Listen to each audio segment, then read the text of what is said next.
Today, we're diving into a critical topic that could reshape South Asia and beyond, the Indus Waters Treaty, and what could happen if India were to block the flow of the Indus River and its major tributaries. This isn't just about water, it's about agriculture, energy, economies, and the very stability of nations.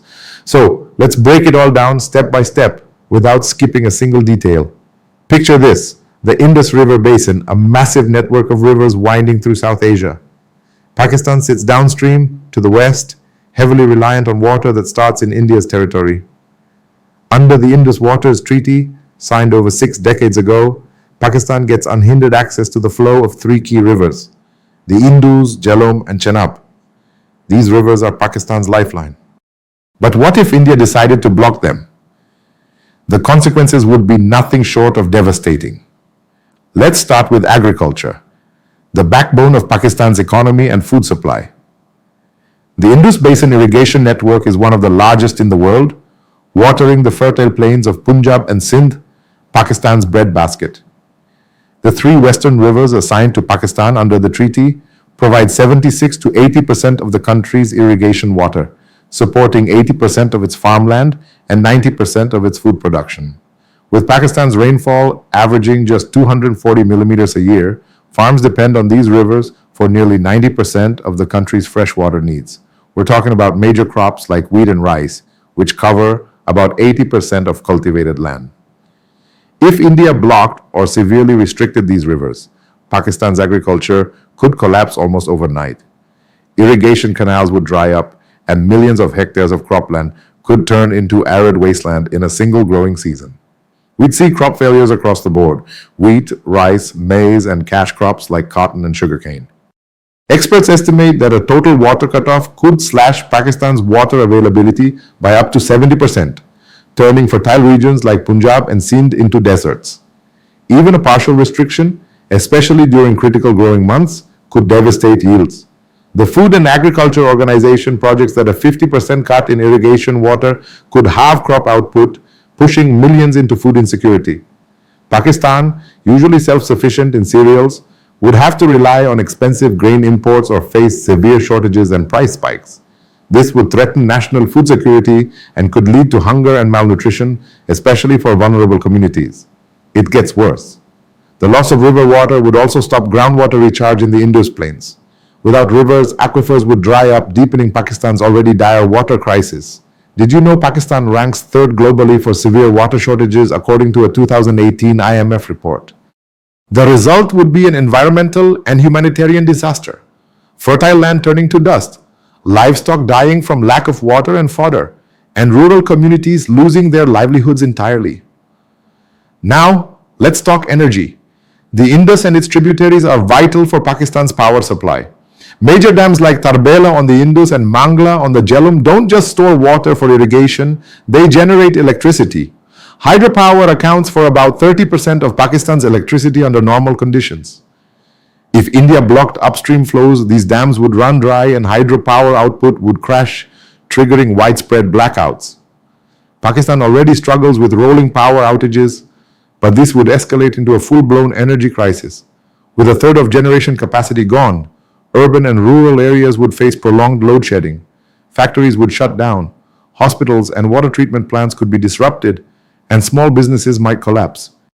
Pakistan could try burning more fossil fuels to make up the shortfall, but that's costly and insufficient, especially given the country's financial struggles.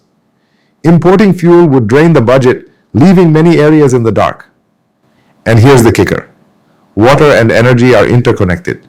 Without water, not only is power generation reduced, but drinking water supplies in cities, which rely on pumped systems, would shrink. Pumping stations would lack power, and reservoirs would dry up. Pakistan's limited gas and oil reserves can't easily replace lost hydropower, making this an irreplaceable loss in the short term. An Indian chokehold on the Indus would plunge Pakistan into an energy crisis, with nationwide blackouts and fuel scarcity compounding the misery of failing crops. The economic fallout would be catastrophic. Agriculture makes up about 24% of Pakistan's GDP and employs 40% of the workforce. A collapse in farm output would wipe out a huge chunk of the economy, leaving millions of farmers and workers jobless. This would crush consumer spending in rural areas and devastate industries like textiles, which rely on homegrown cotton.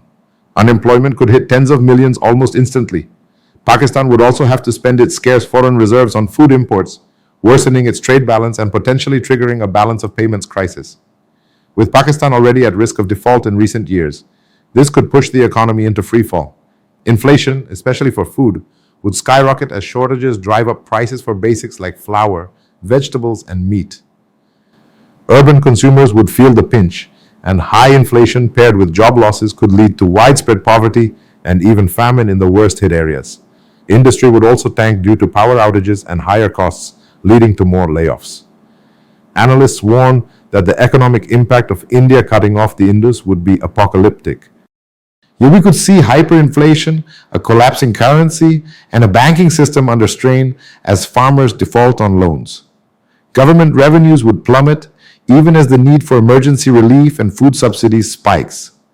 This could lead to state insolvency or an economic meltdown on the scale of the Great Depression. Socially, the shock would tear Pakistan apart.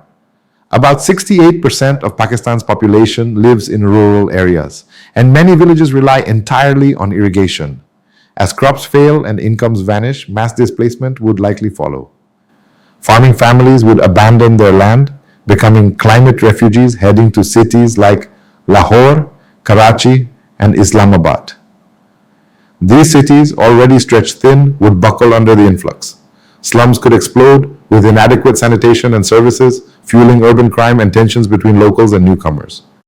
In rural areas, conflicts over scarce water could erupt between communities or even provinces, like Sindh accusing Punjab of hoarding water, inflaming old grievances.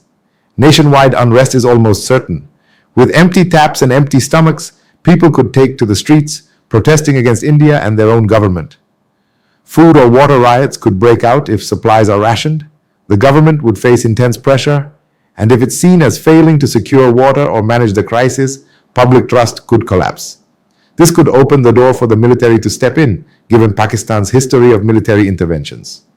In extreme cases, governance itself could falter, raising fears of state failure. There's also a darker risk. Extremist groups could exploit the chaos, blaming India or the government, and recruiting desperate young men into violence. This could fuel internal insecurity and worsen sectarian or ethnic divides as groups compete over dwindling resources. The societal stress would push Pakistan to the breaking point, with riots, refugee crises, and potential regime change or state fragmentation all on the table. Militarily, the stakes are even higher. The Indus Waters Treaty has been a pillar of peace between India and Pakistan. If India breached it, Pakistan's leaders, like Prime Minister Shehbaz Sharif, have warned it would be an act of war. Pakistan might retaliate militarily, possibly targeting Indian dams in Kashmir to restore water flow or punish India. This could spark skirmishes, troop buildups, or even a full-scale war. With both nations armed with nuclear weapons, the risk of escalation is terrifying. A water crisis could push Pakistan to a desperate point where nuclear options are considered. We could be looking at the world's first war over water rights with catastrophic consequences. Even without all-out war, proxy conflicts and terrorism could spike. Militant groups might attack India in retaliation. The line of control in Kashmir would become a powder keg. Internally, Pakistan's military might have to focus on quelling riots or insurrections, possibly imposing martial law. The breakdown of the treaty would remove a key safety valve in Indo-Pak relations, making analysts' fears of a water war all too real. Diplomatically, this wouldn't stay a regional issue, it would go global. China, Pakistan's ally and an upstream player on the Indus, would likely back Pakistan, possibly accelerating its own water projects to pressure India. At the UN, Pakistan could frame India's actions as a threat to peace, pushing for resolutions or mediation. The World Bank, which brokered the treaty, would be alarmed and might try to facilitate talks. The Islamic world, through groups like the OIC, could condemn India, with countries like Turkey or Saudi Arabia offering aid or diplomatic support. Pakistan could seek arbitration under the treaty, but if India refuses to comply, there's no way to enforce water release. The International Court of Justice is likely off limits due to India's reservations, and while the UN Security Council could weigh in, vetoes might block action.